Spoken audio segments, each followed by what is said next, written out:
Yo, yo, yo, yo, yo, yo, yo, Big Kish back up in here. Do y'all feel like Joey Bad beat the West Coast by itself? Like he destroyed the West Coast? I don't feel like that.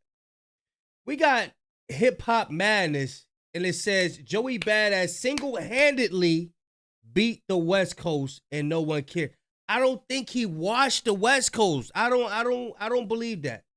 Now, we know the Hennessy man believed that because he know Kendrick had destroyed Drake, which is the person that he loved to glaze. But before we get into that, y'all make sure y'all pick up a copy of Street Dad, Geek Dad, Avoiding the Manufactured Mindset, written by me, Big Kish. The link will be in the description for purchase, and I appreciate your support. Y'all know I'm like holding y'all. Without further ado, let's get it. Joey Badass is slapping every on the West Coast lyrically. I seen Absol sit there and like he looking around like he don't even know what planet he on. What I'm saying is this: if Kendrick not responding, I'm not covering it. So all y'all like, why you don't cover lyrics? Because when the boy got called out, he didn't send out Smiley. He ain't sent out top 5. He ain't sent out nobody else. He popped out. You call cause they in a sweatshop. What is it called? The workshop, sweatshop? That's because he is hindering their progression. That's why. For the king, we want the king. I don't want to see the gestures pop out. Beef has been. Thank you for admitting that K. Dot is on top and he's the king right now. Been embedded in hip-hop's DNA for decades now, and perhaps more than ever, it remains one of the few sacred tools for cutting through the noise where simply dropping a good song often isn't good enough. Last May, it was defined by the Clash of the Titans, with Kendrick and Drake engaging in what was the squabble of the century. And despite the initial claims that certain accusations had done irreparable damage to Drake's career, he's still breaking sales records till this day. Meanwhile, Kendrick has been on a historic run, encompassing everything from a historic Super Bowl halftime performance to a tour that's now led him to making upwards of $14 million per night. In this instance, we all saw how beef can spark an evolution of an artist's legacy, especially after taking down a major rival. Just think about 14 M's a night.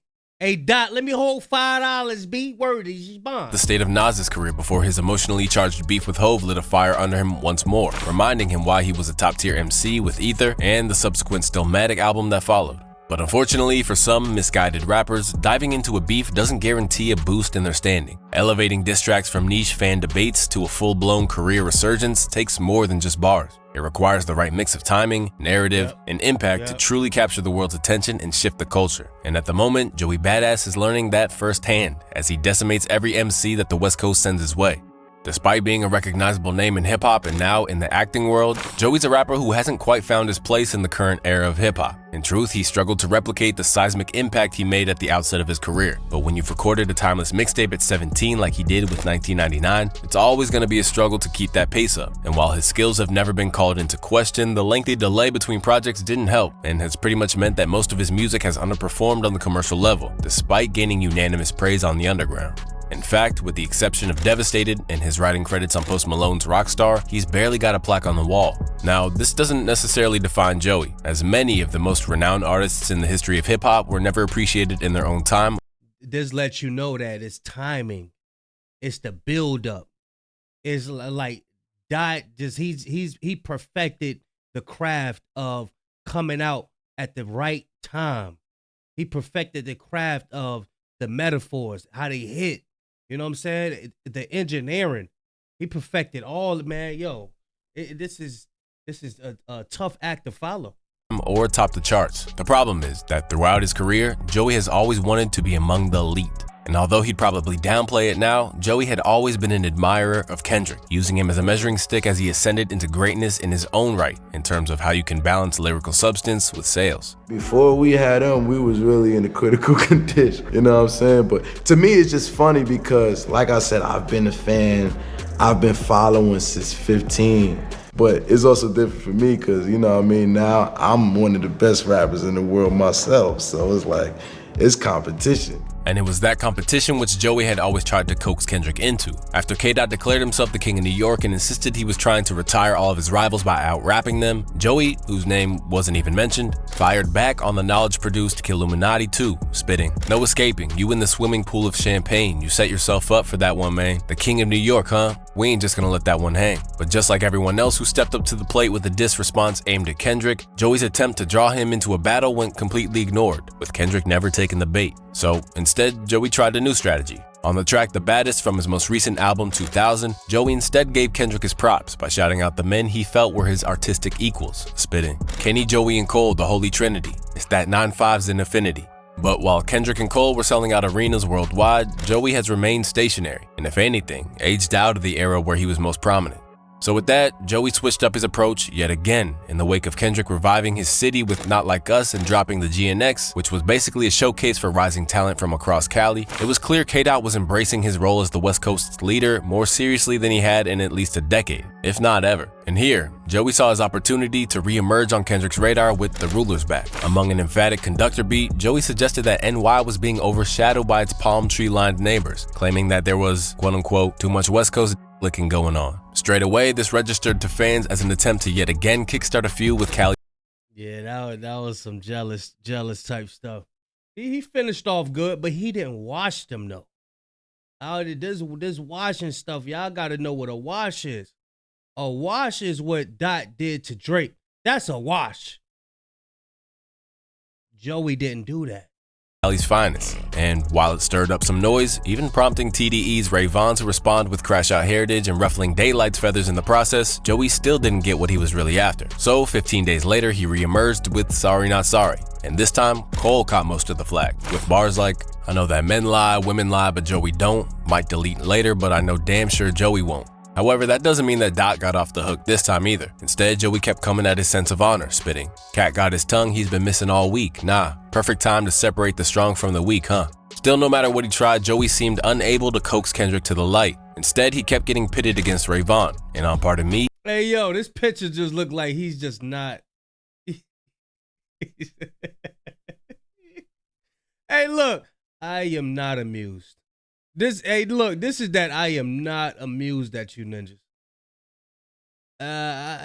Y'all gonna have to try harder, man. I ain't popping out over that, man. I am not amused. I'm not coming down for this, man. Getting pitted against Ray Vaughn, and on Pardon Me, he seemed aware that it had no stakes for him, rapping, "Nobody knows your name, kid, but I know what your aim is. I shoot you, I'm brainless, you shoot me, you're famous." But as we now know, Joey tried to lead by example, sparring with any and all challengers in what has been a lyrical clinic on his part. And while Joey is probably no further forward nor backward, there's a case to be made that he put the West on its back foot once more. And that brings us to May 13th, 2025. The real meat of this beef commenced after Joey stood shoulder to shoulder with Ab-Soul and Big Sean for a nostalgic freestyle with Red Bull. And with most of the headlines coming out of it stemming from Joey's relentless smoke for the West, the interesting thing was that Ab-Soul absorbed the smoke in good humor, with the TDE mainstay even acknowledging the awkward position he'd been put in, rhyming, "In which case, Joey, you put me in a sticky predicament. I had to show my solidarity to my syndicate. Now you know anybody can get it in such a way that it will make a physician conflicted." And although both sides brushed it off as playful banter, it didn't exactly reflect well on Kendrick or TDE as a whole, especially when they seemed to avoid responding to Joey's clear and intentional shots. But it was to be expected in a lot of ways. For one thing, Solo clearly had no interest in engaging, even if he made it clear that his loyalties to TDE were as intact as ever. If you know anything about Solo, feuding isn't really a part of his frequency, and most certainly not for fun. But while explaining his role, what feuding ain't a part of who frequency? Ab-Soul's a battle rapper at heart. He's a battle rapper. If you know anything about Solo, feuding isn't really a part of his frequency, and most certainly not for fun. But while explaining his role in the whole freestyle in a recent interview with Vibe, he also highlighted why this back and forth hasn't truly gotten hold of the public imagination. At the end of the day, I was gonna be super cool, but man, I choreographed the whole thing. Because of the whole thing with Joey and a couple of the homies, I knew he was going to have something to say about that. Me and Joey are really close, obviously. And so we had to let the whole world know that we were just keeping it on wax. We can get busy and still shake hands. I also wanted to synchronize it to where, if you listen, we're all kind of getting at each other, he continued. It's a sibling rivalry. It's a friendly competition. Straight from the outset, Ab-Soul shut down. That's his way of, really, that's letting everybody know that Drake is a because he don't know how to do that. He the only one that want to get in his feelings. Tuck the sensitive rapper back in his pajama clothes, man. down any notion that this was a real beef, making it clear that things were ultimately peaceful. Because these days, fans are so used to explosive feuds, whether it's Kendrick versus Drake, Fulio versus Young and Ace, or any of the countless moments where street drama spills into the music, that a few lyrical jabs just aren't enough to get people truly hyped. And by the looks of it, K-Dot agrees. Because when you think about it, Kendrick only engages when there's something significant to gain, or if there's real animosity there. Instead, people have argued that Kendrick's time would be better spent funneling his energy into new projects or aiding the career of PG Lang signees like Baby Keem. On the other hand, there's a case to be made that Kendrick should respond. As someone who's now claimed top spot in hip-hop, this is what comes with the territory, and he shouldn't feel above engaging. Looking back, Drake never shied away from lesser beefs during his time of dominance when he was sparring with the likes of Joe Budden or even Meek Mill, nor did Eminem at the peak of his reign. And it's not like MGK, Benzino, ICP, or even Ja Rule was on his level, but an intrusion into his territory still merited a response. However, the common denominator here is that these feuds weren't exercises undertaken for sport, but underpinned by real ill will.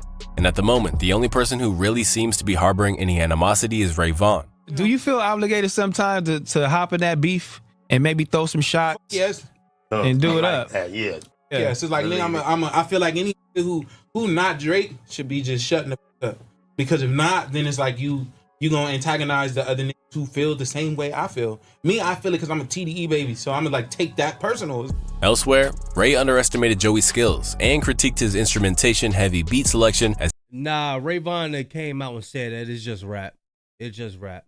Now, when he with the homie, now I'm with the homies. When he with the homies,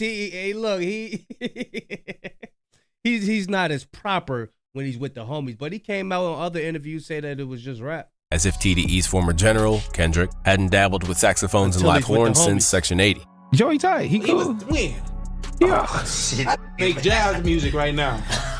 Oh. Despite Joey saying that there was no tangible gain for him on Pardon Me, Ray pushed forward after the Red Bull freestyle with Whole Era, forcing Joey's hand to respond. And for Ray, it made a whole lot of sense. He had just dropped a mixtape that, while full of solid tracks, completely flew under the radar. So when Joey spit, "I did more for you than the whole of TDE," it wasn't so much of an insult as an abolishment that Ray got what he wanted. Along the way, he palmed off some of those features on GNX, such as AZ Chike with a singular witty line, and at every opportunity dropped a punchline which seemed to be more compelling than Daylight's multiple diss tracks about him. With that, it was clear that Joey was in the driver's seat, with most hip-hop commentators all agreeing that Joey was winning. From there, Joe Budden added that he simply overshadows any of the West Coast enemies as he's simply in a different class. It's easy to dismiss Ray Vaughn and Daylight and anybody on TDE that's not Kendrick, Solo, Rock, Schoolboy, anybody else over there is easily dismissed. Sorry. And along the way, Joey seemed to agree, spitting, "I'm the real boogeyman. Y'all should be afraid. Get the general. I'm killing his troops. Don't make me Pulitzer. Better be wise because I'm dotting T's and crossing your I's like Whitaker." Setting a 24-hour. Damn, that was fire. That was fire. Now, why he wasn't going in like that on the first two joints though? Make me question the pen. That make me question the pen, bro. If you ain't been spitting like that, you know what I'm saying? That make me question that pen, bro. Is it any help behind it? 4-hour shot clock violation on responses, Joey let it be known that he could best these opponents. And rather than being contentious, everyone practically agreed. But while this has naturally painted Joey in a positive light by reaffirming everything we knew about him, it was Sean C. of all people that believes that it won't be the emphatic win he's been hoping for in the long run. As while all things like this can be fun, ultimately it doesn't matter in the grand scheme of things when they're simply doing it for sport. I don't think it's a coincidence that whenever someone talks about the greatest hip-hop conflicts between artists, between rappers, none of those conflicts that they reference stem from friendly competition. From there, he argued that it won't be the fresh coat of paint on his legacy in hip-hop that it could have been when many consumers, like Sean, don't see beef as a benchmark for greatness. The credit I'm trying to give him can only be applied if Kendrick replies. All these years, so many rappers have been defined by who they've bested in a rap battle or a rap beef before. And I've never felt like that was a relevant way to quantify someone's status in the world of hip hop or in rap music. Your catalog and your bodies of work speak for themselves. That is what define you. That is what makes you the best. Aiming for the king, but landing in the court, Joey has invested serious energy into his back and forth. But responses from the likes of Hidda J3, Daylight, and a few others just haven't delivered the payoff he was hoping for. Daylight, while a respected battle rapper, has never been known for crafting full-fledged songs, and after dropping the most incendiary, deeply disrespectful bars of the entire exchange, even taking aim at Joey's unborn child, he bowed out of the beef with end credits, where he surprisingly gave Joey his flowers. The ruler's back. Oh, you the man, Joey. Today I crown you the king of New York for taking that stand, Joey. You really took the fade with all of us. A brave man. New York made man. It should say immortal when you're Graveland. In this sense, the whole exchange ended up. That's fire. That's why I said Daylight won the whole joint, man. Daylight won that with that. I like that. Highlighting the shortcomings of the West Coast's rapping underclass more than it elevated Joey, because rather than positioning Joey as the dominant force, it exposed the lack of compelling challengers on the other side, and ultimately the problem remains that it never captured an audience beyond die-hard hip-hop heads, with even the finest tracks from the whole exchange averaging under 1 million views. From a strictly lyrical standpoint, some could argue that a track like Now I think the finals got like a million or something like that. Crash Dummy is miles ahead of Euphoria or Family Matters in terms of pure bars. However, neither the primary artist behind it or those he's aiming at is enough to move the needle to the same degree. And as for the East Coast artists who tagged in to help, tracks by the likes of Kai Cash, CJ Fly, Nick Caution, and Nico Brim's attempts to aid him haven't meaningfully made a dent in the culture either. I ain't hear none of that. People got to take into effect that people been waiting on Kendrick Lamar to drop anything. He been sitting, chilling with his family, writing his music. Everybody's waiting. So that's a big part of the impact of last year. That was a huge part. In the end, Ray Vaughn is the only one who really Joe. gained. Because even though he's been beat, his music received a 700% rise on May 11th, 2025, gaining around 170,000 new views. He also saw a notable increase in Spotify monthly listeners, with a 600% jump to 26,000 new listeners on April 29th, 2025. All the while Joey isn't getting what he wants. I just sort of like wonder how far this is going to go down and if Joey's going to focus more on sort of like Ray Vaughn going forward from here, because Ray, I think in Joey's head is kind of like the pathway to what he really wants. And that's a response from Kendrick. As much as yes, it is true, there is like a Daylight and Kendrick connection. I don't think destroying Daylight or continuing to go at Daylight is going to bring Joey any closer to that, at least in his own mind. I think he probably sees the TDE and the Ray Vaughn responses and everything as sort of like more blood in the water in terms of like what I actually want and where my focus needs to be. While Cali rapper and TDE insider Glasses Malone maintains that Joey will get what he's asking for, at some point the fact remains that unless he can somehow destroy Kendrick with the kind of drama and revelations that we're now accustomed to expect from rap beefs, Joey is in a lose-lose situation. Instead, Joey should probably step away from this war with the West and focus on the new project he's dropping. Yeah, you probably want to keep acting. Get active. Keep acting. But yeah, it seemed like everybody like you as an actor. There's some fans just know you for acting. They don't know you for getting on a mic and all of that. But yeah, what messed you up was them first two joints. I was like, man, this is slow right here. This ain't gonna work. But yeah, he says nobody cares. This is the title. It says don't nobody care. What now? You know? Remember, man, Dot done made it where as though like you gotta come out and battle. You gotta come out and this old UMG stuff that they doing is making it hard, you know. So don't nobody want to get sued. People want to make money, not get sued. Y'all let me know what y'all think. I'm gonna leave a link in the description. Big Kish signing out. I'm going, y'all.